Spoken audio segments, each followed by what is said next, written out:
Hi, David Odell here with OdellCompleteConcrete. This is actually part one. We also released an intro to this, a live version kind of overview. So this is actually the part one of a part 6 series. Right here, we just arrived in the backyard. We've already completed and replaced the post for the overhead patio cover, but we'll show some more detail of that later on. Right now we're using the new Vermeer CX100. We got the breaker attachment on here, and this is actually the first time I've used it. And we're breaking through, it's got about 1.5 inch mortar and stone set on top of that, and that's on top of about a 5-inch concrete base that has rebar in it. And it also has a little bit of wire mesh in there too. And it's breaking through that relatively easily. So I'm happy about that. Now we have the little right angle grinder out there with a carborundum metal cutoff blade on the grinder, and we're using that to cut some of the rebar and wire to separate the pieces that have already cracked. That way we can separate the rebar. We can get a scrap metal guy in here to pick it up and recycle it. On this job, we're going to be showing some Royal Ashlar stamped concrete. We're going to be showing a block wall build from beginning to end, patio post replacements with new all thread epoxied into the existing foundation. A lot of little details. We're going to go through a lot of stuff on this one. We got some underground work as well, drainage. We have some abandoned gas lines that we found that we had to get rid of. This is an older home that's been remodeled multiple times, so a lot of underground stuff that's aging. Like for instance, we found a galvanized pipe buried directly in the dirt, no tape wrapped around it, and it was a gas line. It was completely corroded, and it was still active going to the garage. Although it wasn't leaking, we got to this in time so that we could abandon the whole line. And now what we have is a stub out from the house for maybe future barbecue, whatever. But you can see here this little Vermeer's working real nicely for this job. Scooping the pieces up, get them all broken, take them out to the front yard. Now I've got a high-sided trailer there, and the reach was fine. I could reach right over the top and dump right in there. Now when you're dumping concrete from this high in your standard trailer with the standard steel, your concrete will probably knock holes in the bottom of it. So you have to remember that little detail. You want thicker gauge steel on the bottom. Otherwise, you're going to end up with a lot of holes in the bottom of your trailer.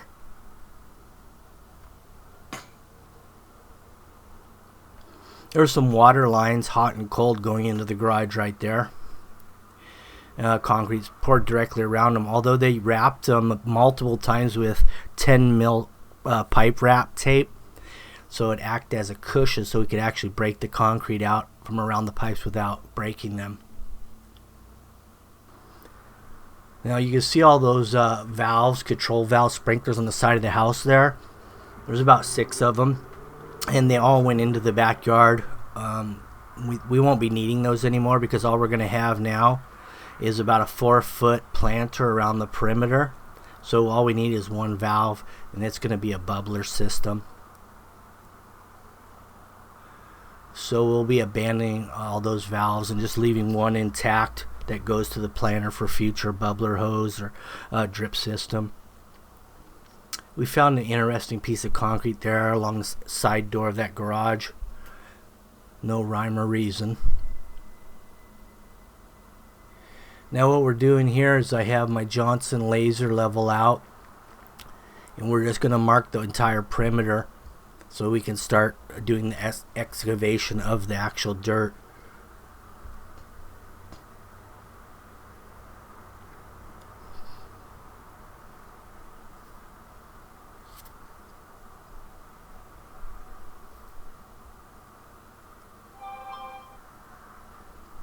a lot of debris, roots and leaves, things like that. There was a lot more bushes in this backyard before I got here, but the homeowner had gotten rid of a lot of stuff. He had cut down the 40-foot palm tree that you'll see the stump of it momentarily here. That stump's going to end up in the new planter bed, so we don't really have to remove it at this point.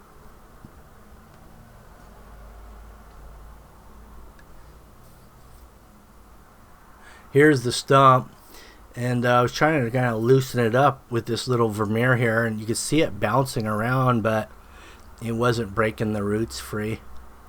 The bucket was actually just going right into the palm.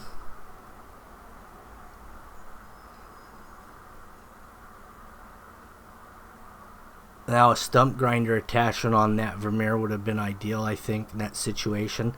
Now I'm going with the chain wrapped around it. On a typical tray that's not palm, you can pull these over. But with the palm tree, they have so much flexibility, they'll just bend. We got some other little shrubs in here that I found the root bases of. And we pulled those out relatively easy.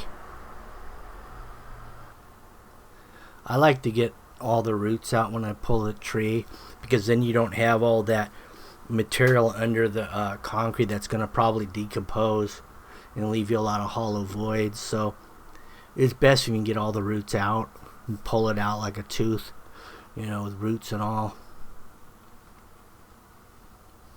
That way you don't get it decomposing in there and leaving voids underneath the concrete for settlement in the future. Now we have a clean out right here. Interesting about this house, the actual main sewer runs in the back of the property line instead of down the street. It runs in between the back property line, so all the sewer goes out the back. Most run out the front and down the center of the street. This one does something different. So he had all that reworked before he did the concrete, which was a really good idea, doing all your underground and getting that up to date. That way when you put concrete over, you don't have to tear it out and do anything to your sewer later. So here I put a cap on this. I eliminated a lot of the valves, and so I put two caps, one at the end, and then I didn't like the valve that was set on this upright, so I moved over to the next valve, which looked a lot better and in a better position. There's your water test. Make sure there's no leaks after I soldered. And that was good. So I moved back to the tractor. And they had a lot of different things going on here. They had some weed fabric down on the ground. They had some DG pass. And I found everything once I started digging. Also, I found a massive tree root system right in the middle of this yard. Luckily, it was out for a few years, so it was kind of rotting out the wood. So I was able to bust it loose with the tooth bucket of this Vermeer. As you can see, the block walls going up in the background there. We're going to show you that, all that build. And that build is according to the Long Beach City Code. And we're going to have an inspector out here a few times just verifying that we're doing it according to their codes.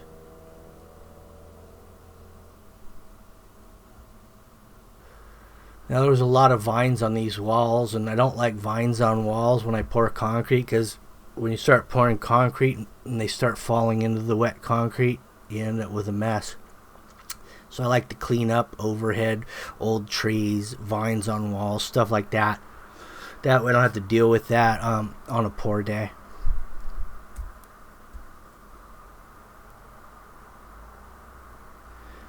There's somewhat of a crawl space there that's been utilized as a new electrical to the garage.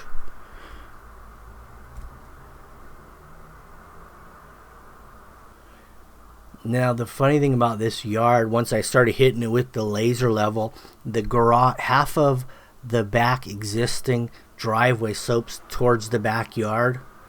and then the other half of that driveway slopes to the front yard. So a lot of the water is running into this backyard where it's now dirt and it's soon to be concrete, which means the water can't go anywhere when it starts running this direction.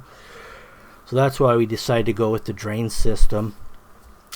Also, if you go down the side yard, there's from the side yard existing planters and lawn level out that side gate, there's no fall from the existing slab driveway, the detached garage over to here.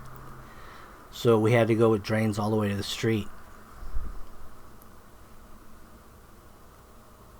When you go to the street, you pick up the slope of the front yard, and you pick up the 6 inches of the curb face. So you can add all that up to get your slope to the backyard, which, you know, is right around 2 feet, maybe 18 inches, somewhere in there.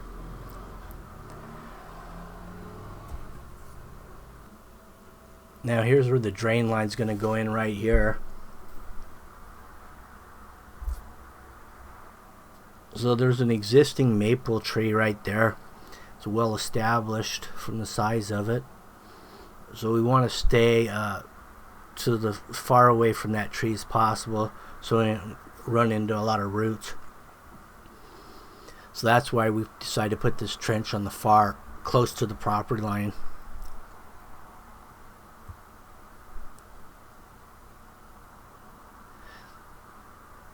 Yeah, I'd rather dig an extra 50 feet than have to chop through a lot of roots of a tree.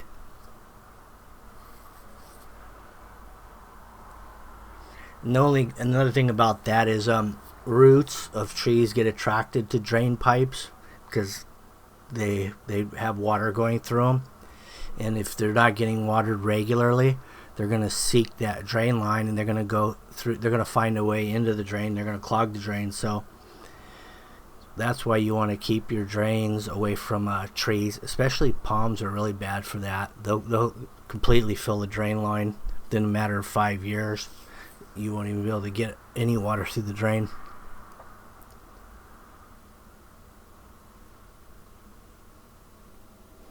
So you can see there's a sprinkler line there that we're going to end up going underneath with the, or we'll cut it, one or the other. We'll cut it and fix it and go over the pipe, or we'll just slide our drain underneath it.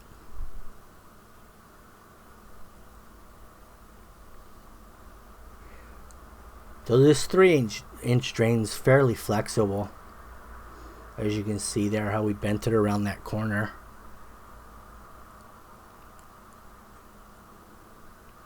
Now we're doing some repairs on the irrigation system here, sprinkler lines.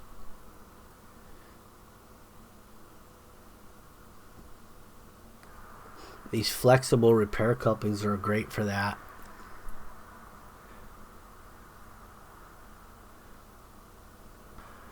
Right here we're pulling a string line. We've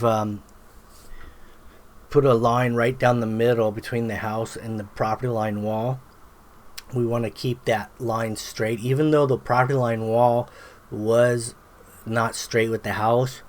And since I'm using a pattern stamped concrete here, and it's going to be laid off the house, my drain lines are going to go in straight with the house, not the block wall.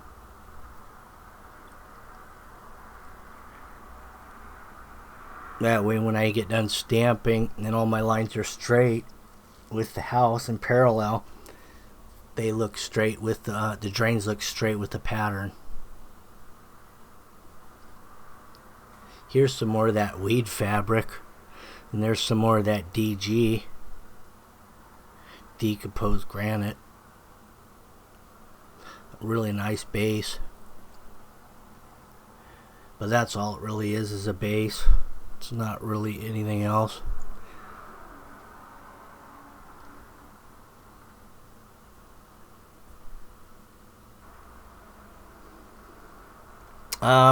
My son brought a new guy out here because he was in between jobs, and he had some allergies dealing with these outdoor situations like this. So he got the Kleenex in the nostril to try to limit the run out.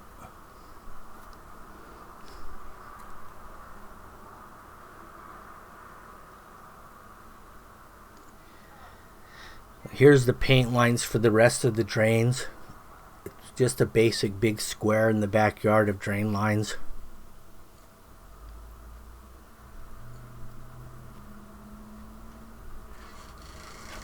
No downspouts on this house, so we don't really have to attach our drains to any of those. So anything that runs off the roof will just hit the concrete and find its way to the drain. So we're running these drains every 10 foot, which is a length of pipe. Nice thing about every 10 feet is you don't waste any pipe.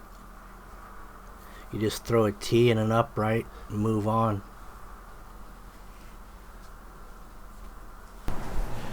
Hi, David Odell here with OdellCompleteConcrete. This here is a little of the drains. We weren't able to get the drains on footage because we had it going on the block wall, the camera. But a little glimpse of how we did it. We actually used the laser level on the trenching. We set up the laser level back here and we shot in the bottom of the trench all the way through this whole thing. That way when we dropped the pipe in, instead of checking it with a 4-foot level, we knew the trench was right on, so we just set it on the dirt and backfill. Now what we have to do here is cut off some of these risers at the right grade. We don't know what that is exactly. We have a perimeter chalk line already level from side to side. So all we have to do now is take a straight edge from point A to point B across from wall to house, drop it maybe an inch at each one, and then here in the middle of each drain, say here in the middle of these two drains, we just go straight across, and that creates a high point. But at the drain itself, we'll go down 1 inch so it breaks. That's how these will go. Now back here,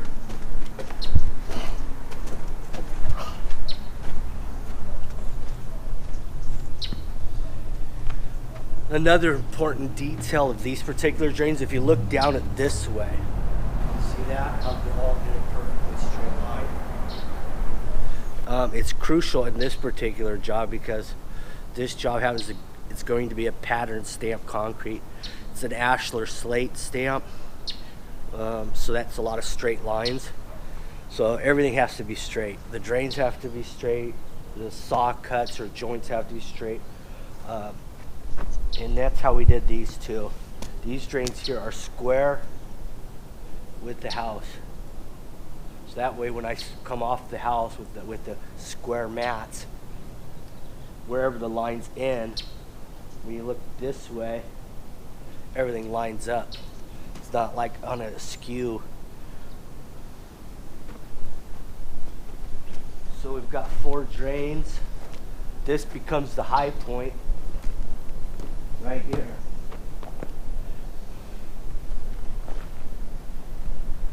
So this is the high point.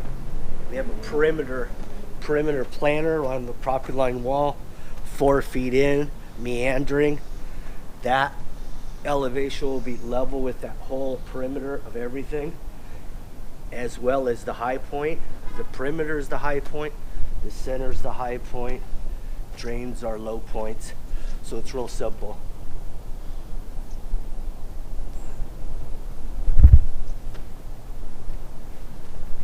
What else do we got here? I think that about wraps it up on these drains.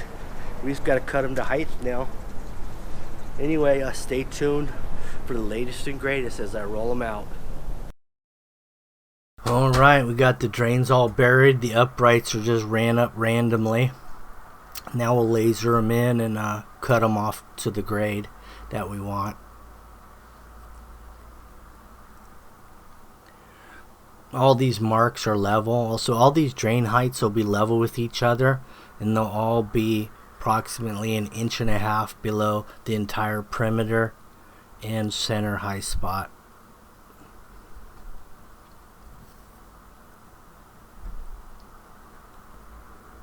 Nothing's really, even with the concrete and no drain, nothing really slopes backwards towards the house. Even if, so in other words, even if the drains were to get clogged completely up at any time, maybe leaves covering the grate of the drains, the water would still end up running out before it ran into the garage because everything's level here. And the lowest point is the street.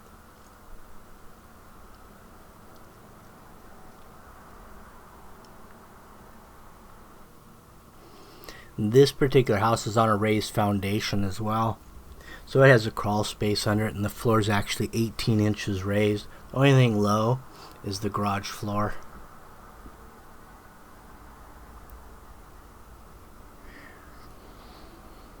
Look at that beautiful block wall in the background. We're going to show more details on that.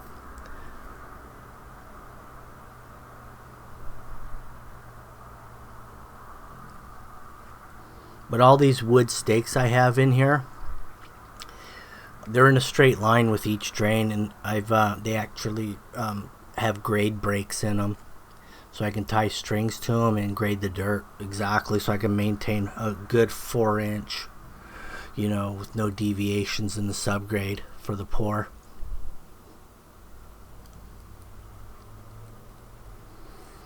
Basically, so that means is the dirt slopes exactly how the concrete will slope.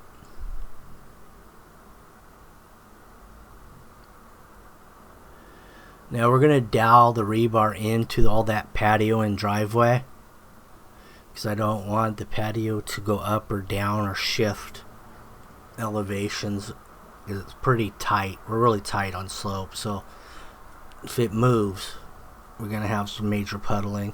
So we're going to dowel everything in. We've already lowered that sewer clean out, and we put an easy access brass coupling around it, collar, so it's a nice flush mount.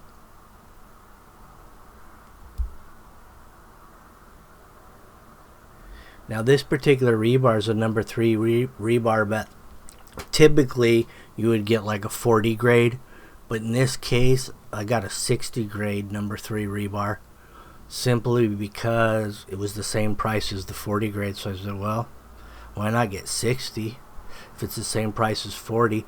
And that's thanks to Whitecap Supply Santa Ana did that for me.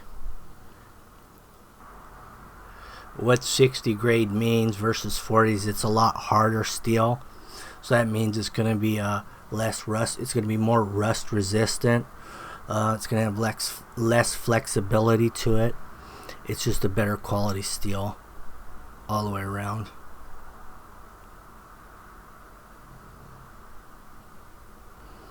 Now I pour on native soil all the time. It's, when I look around in these 100-year-old projects that have done the same thing for the last 100 years and the concrete's still in good condition, I do it the same way. But it's all in the preparation of the soil. It's about watering it, getting the water in the soil deep. And in order to do that, you can't just wet it for an hour and then walk away and then pour it. You got to soak it, flood it, and let it stand overnight. The water's got to get deep. I do it like 3 days in a row like that. Flood it, soak, and I do that over and over a course of the whole job site. That way, by the time I'm ready to pour, I know that I've got good penetration and good settlement, and the water makes all the soil equal.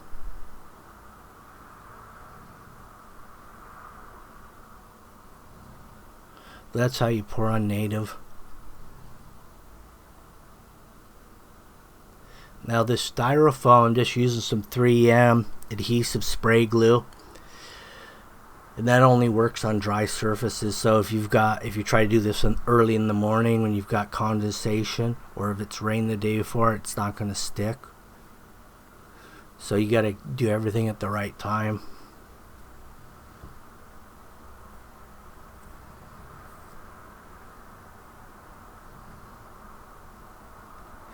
But once that glue is dry, you can water it and do whatever you want, and it's not coming off.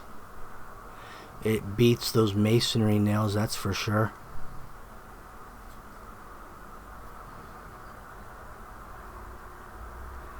There's my screed pins, just 2 wood stakes with a 16 duplex running through to set my overhead on. there's a lot of different styles of overhead screeds that hold your boards up, but this one right here is the simplest, and it never fails.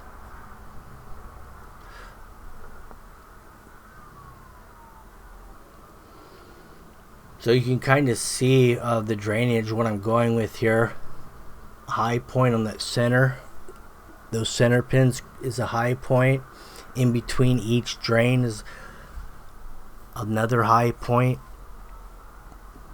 So everything drains will end up draining and creating a valley to the drains. Anyway, thank you for watching, and make sure you stay tuned for the next 5 parts of this series.